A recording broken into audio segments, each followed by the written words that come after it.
Dear students, आज के इस लेक्चर में हम 11वीं क्लास का गणित का 14वां अध्याय गणितीय विवेचन की प्रश्नावली 14.5 के बारे में बेसिक जानकारी हासिल करेंगे तथा इससे संबंधित उदाहरण हल करेंगे।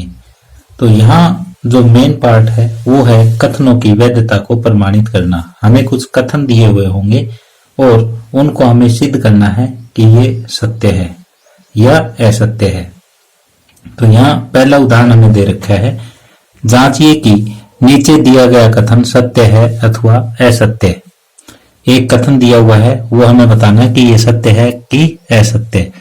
तो यहाँ पे एक्स वाई अगर जेड से बिलोंग करते हैं, जेड का मतलब पूर्णांक, एक्स वाई पूर्णांक से संबंध रखते हैं और इस प्रकार है कि एक्स तथा वाई विषम है तो एक्स वाई भी विषम होगा। यहाँ मैं स्टेटमेंट मान लेता हूं पहली स्टेटमेंट P जो है वो है x तथा y विषम है और दूसरा कथन मान लेते हैं एक्स वाई भी विषम है, एक्स वाई भी विषम है।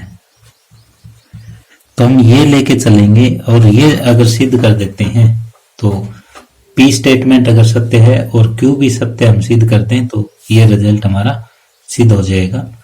अब x तथा y विषम है, यहाँ P हम सत्य मानते हैं तथा Q को सत्य सिद्ध करेंगे। P जो है वो x तथा y विषम है, x भी विषम है और y भी विषम है। इसको मान लेता हूँ 2m प्लस 1 और ये मान लेता हूँ 2n प्लस 1। ये 2m प्लस 1 और ये 2n प्लस 1। अब हमें x y देखना है, इन दोनों की गुणा हो जाएगी 2n प्लस 1, तो ये हो जाएगा 2 गुणा 2 4mn प्लस में 2m प्लस 2n प्लस 1। तो इन तीनों में 2 कॉमन आ जाएगा, 2mn plus m plus n plus 1। ये किस टाइप का हो जाएगा? ये हो जाएगा 2k प्लस 1 टाइप का। तो ये भी तो विषम है, इसको मैंने k मान लिया। तो ये विषम है, यानी एक्स वाई भी विषम है, तो Q भी सत्य है। तो इसलिए हम कह सकते हैं कि यदि x तथा y विषम है तो एक्स वाई भी विषम होगा, ये सत्य है।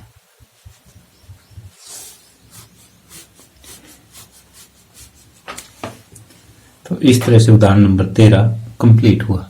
अब आगे उदाहरण नंबर 14 है, निम्नलिखित कथन के प्रतिधनात्मक कथन जांच कर यह ज्ञात कीजिए कि कथन सत्य है अथवा असत्य है। कि जो नीचे कथन दिए गए हैं उसमें प्रतिधनात्मक कथन से हमें जांच करनी है कि क्या दिया गया कथन सत्य है अथवा असत्य है। तो यहाँ हमें ये दिया हुआ है एक्स वाई जो है वो पूर्णांक है और इस तरह से है कि जो P कथन दिया हुआ है वो है एक्स वाई विषम है और Q जो है वो एक्स वाई दोनों ही विषम है।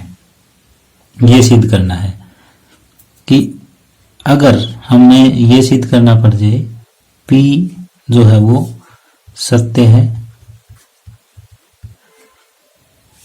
P सत्य मान के चले हम और Q को सत्य सिद्ध करते हैं तो हमारा कथन सत्य सिद्ध हो जाता है। तो ये प्रतिधनात्मक नहीं है। ये इससे पहले वाले जो एग्जाम्पल में हमने किया, एग्जाम्पल नंबर 13 में किया, वो ये नियम हमने लगाया था कि P को सत्य मान के चले थे और Q को सत्य कर दिया सिद्ध, तो इसका मतलब ये स्टेटमेंट सत्य है। यहाँ जो प्रतिधनात्मक ये है कथन, तो जो ये वाला निशान है ये है निषेधन का, तो इसका Q का निषेधन हम लेके चलेंगे और P का निषेधन हम सिद्ध कर देंगे। तो p का निषेधन क्या हो जाएगा हमारे पास, एक्स वाई एक सम संख्या है, विषम नहीं है। एक्स वाई एक विषम संख्या नहीं है, विषम नहीं है तो वो क्या है, सम संख्या है। और q का निषेधन हो जाएगा x, y दोनों ही विषम संख्याएं नहीं है तो दोनों ही सम संख्याएं हैं, दोनों ही सम संख्याएं हैं। अब देखो, अब आपको समझ आएगा कि हम क्या लेके चलेंगे और क्या प्रूव करना है। प्रतिधनात्मक में ये लेके चलेंगे, प्रतिधनात्मक ये होता है q का नहीं एम्प्लाइज p का नहीं, तो जो q का निषेधन है वो लेके चलेंगे और p का निषेधन सिद्ध कर देंगे। x और y दोनों ही सम संख्याएं हैं, तो इसका मतलब x बराबर 2m है और y बराबर 2n है।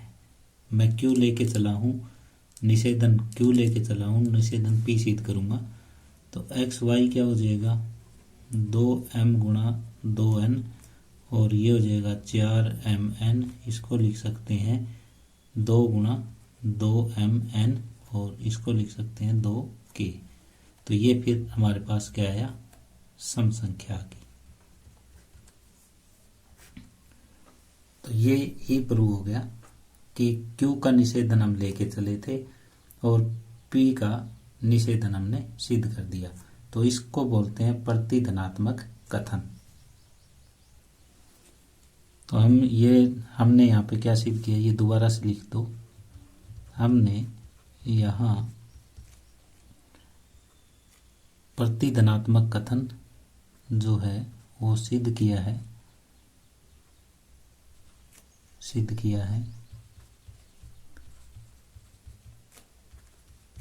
इसलिए दिया गया कथन सत्य है, इसलिए दिया गया कथन सत्य है। सीधी सी बात है, या तो आप सीधा सत्य सिद्ध करें, p को सत्य मानते हुए q को सत्य सिद्ध कर दो। अगर हमें ये दे रखा है कि प्रतिधनात्मक कथन का प्रयोग करते हुए ये करना है, तो प्रतिधनात्मक होता है q टू p निषेधन के साथ, ये इम्प्लाइज है q निषेधन का अंतर्भाव p निषेधन के साथ। तो हम पहले p का निषेधन ज्ञात कर लेंगे, फिर q का निषेधन ज्ञात कर लेंगे, फिर ये लेके चलेंगे और ये सिद्ध कर देंगे। तो ये हमने यहाँ पे किया है, इसलिए दिया गया कथन सत्य है। आगे है विरोधोक्ति यानी बाई कंट्राडिक्शन।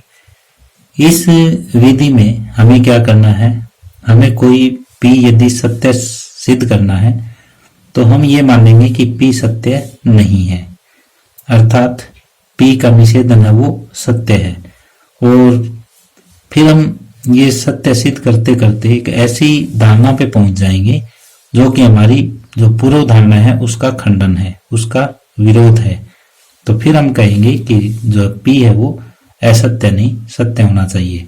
तो इसके लिए हम एग्जाम्पल नंबर 15 हल करेंगे, तब आपको ये बाई कंट्राडिक्शन या विरोधोक्ति अच्छी तरह से क्लियर हो जाएगी। आपने ये क्वेश्चन 9th क्लास में भी किया है। अब उदाहरण नंबर 15 है, विरोधोक्ति द्वारा निम्नलिखित कथन को सत्यापित कीजिए। और जो कथन दिया हुआ है वो है कि वर्गमूल 7 एक अपरिमेय संख्या है। तो सबसे पहले हम क्या मान लेंगे, हम ये मान लेंगे कि जो हमें दिया हुआ है वो असत्य है, कि माना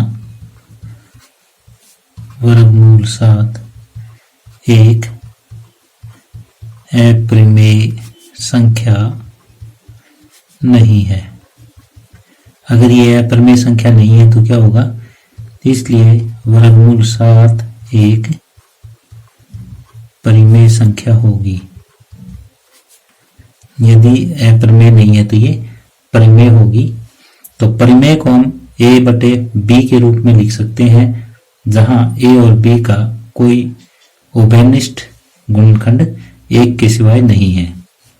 तो इसलिए वर्गमूल 7 को हम a बटे b के रूप में लिख सकते हैं, जहां ए तथा बी का कोई उभयनिष्ठ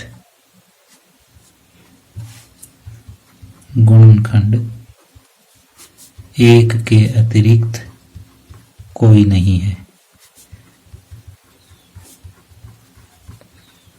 एक के अतिरिक्त कोई भी उभयनिष्ठ गुणनखंड नहीं है।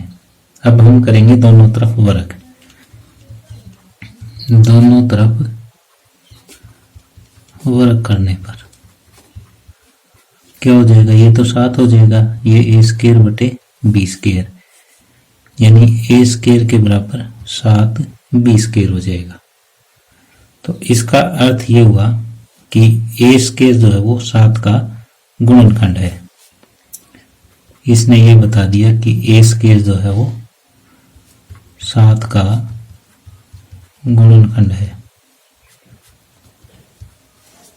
तो 7 एक अभाज्य संख्या है, तो इसका मतलब ए जो है वो भी 7 का गुणनखंड होगा। क्यों होगा? क्योंकि 7 एक अभाज्य संख्या है। अब c एक ऐसा पूर्णांक मान लेते हैं हम कि a बराबर 7c। अब दोनों तरफ वर्ग कर दो। दोनों तरफ वर्ग करने पर ये हो जाएगा ए स्क्वायर बराबर 49 स्क्वायर। ए स्क्वायर की वैल्यू हमारे पास 7 बी स्क्वायर बराबर 49 सी स्क्वायर, बी स्क्वायर बराबर 7 सी स्क्वायर हो जाएगा। इसका मतलब बी स्क्वायर जो है वो 7 का गुणनखंड है। बी स्क्वायर 7 का गुणनखंड है। अब 7 एक अभाज्य संख्या है, तो b भी 7 का गुणनखंड होगा। तो ऊपर हमने ये सिद्ध किया था कि a 7 का गुणनखंड है, नीचे हमने ये सिद्ध कर दिया कि b 7 का गुणनखंड है। लेकिन जो ऊपर हमने माना वो तो ये माना था कि a और b में एक के अतिरिक्त कोई अन्य गुणनखंड नहीं है। यहाँ a तथा b दोनों के गुणनखंड 7 है, लेकिन ये विरोधाभास है कि a तथा b में कोई उभयनिष्ठ गुणनखंड एक के अतिरिक्त नहीं है का।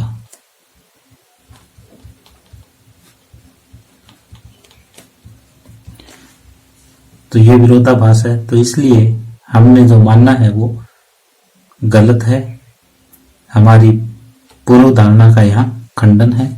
यहाँ पे लिखो, यह है हमारी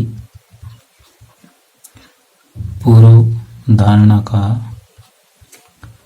खंडन है। इसलिए जो स्टेटमेंट में p दे रखी है वो सत्य है कि वर्गमूल 7 एक अपरिमेय संख्या है। ये सत्य है। तो इस तरह से हमें विरोधोक्ति लगा के क्वेश्चन सिद्ध करना है कि विरोधोक्ति द्वारा वर्गमूल 7 को हमने एक अपरिमेय संख्या सिद्ध किया है। तो ये आप 9वीं क्लास में भी करके आए हो। सेम टू सेम वही लाइन मैंने यहाँ पे लिखी है। तो इस तरह से उदाहरण नंबर 15 कंप्लीट हुआ। अब उदाहरण नंबर 16 है, एक प्रत्युदाहरण द्वारा सिद्ध कीजिए कि निम्नलिखित कथन असत्य है। हमें यहाँ पे ये कथन दे रखे हैं, यदि n एक विषम पूर्णांक है तो n एक अभाज्य संख्या है। असत्य सिद्ध करना है। यहाँ पे जो कथन p दे रखा है वो है n एक विषम पूर्णांक है। n एक विषम पूर्णांक है और q कथन दिया हुआ है n एक अभाज्य संख्या है।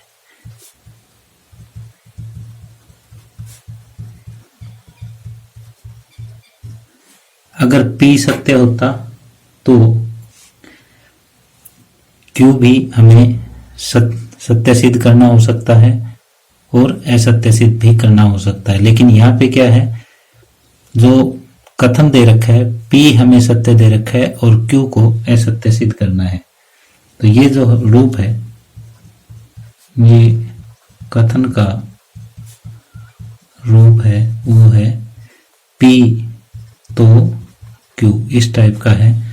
तो हमें ये सिद्ध करना है कि P तो Q असत्य, यानी P अगर सत्य है तो Q हमें असत्य सिद्ध करना है। तो इसके लिए हमें एक ऐसा उदाहरण चाहिए,